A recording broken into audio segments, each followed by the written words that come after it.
right, there we go. What's up, guys? Justin Harris here. Welcome back. Business scenarios based off the Daily Drucker. This is episode 366.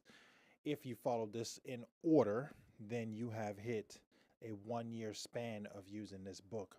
It doesn't start at the calendar year, but it definitely hits 366 days of business innovative thinking based off the Daily Drucker, Peter Drucker himself. Go get the book, pay the guy, right? And use that knowledge. Just do it. It's worth it 100%. So with this one, what we're talking about is the this phrase is non-traditional, right? Employee. But I actually like to take it a step further than that. I like to think of it as the contracted employee, honestly.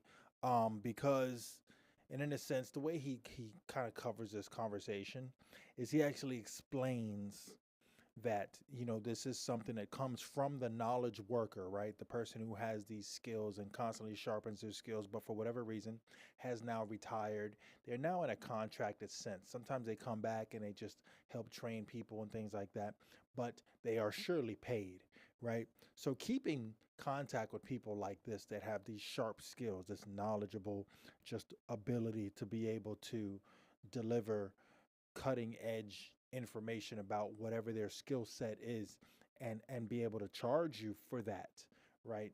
That person is essentially a contracted employee. And that wasn't always a trending type thing. That's something that has now picked up a little bit more now, where people don't even realize that this is another way of commanding pay, right? Because you can go and negotiate your pay, but people never do that, right? I'll give you an example. Like, you could go somewhere and you could work 9 to 5, right? And let's say it's a performance-based job, but it just hasn't been categorized that way. Prime example, you work for a fast food restaurant, right? And you and the person next to you are both making burgers. Okay, right? You both make $15 an hour. Okay, but that person next to you, they take a break every 15 minutes, and you notice that that adds up, and you find yourself doing more work than that person. They're joking around, they're side talking over here and there, It's just somehow they just seem to evade all the major tasks, and because you're the responsible one, you end up taking on a lot of that work. What if you were paid based on the productivity? So you told the owner, hey, if I go in there and I make this many burgers an hour or what have you, right? Whatever the performance is, I restock everything that normally would have been the day's work for all the employees, and I get it all done in 2 to 3 hours. Will you pay me this much for that time? And I've only been in your business for 2 hours. You're negotiating your pay, right? You're like, you know what? I'm going to stock everything and it's only going to take me 2 hours. And if I don't get it done, then you pay me accordingly, right?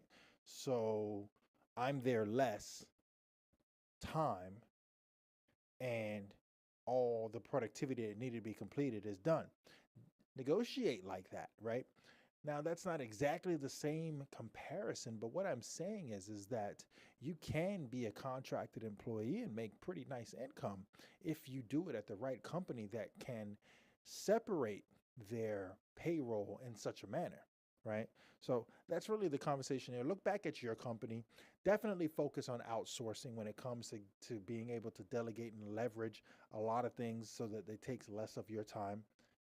And let's improve productivity and make more money, right? See you guys next time.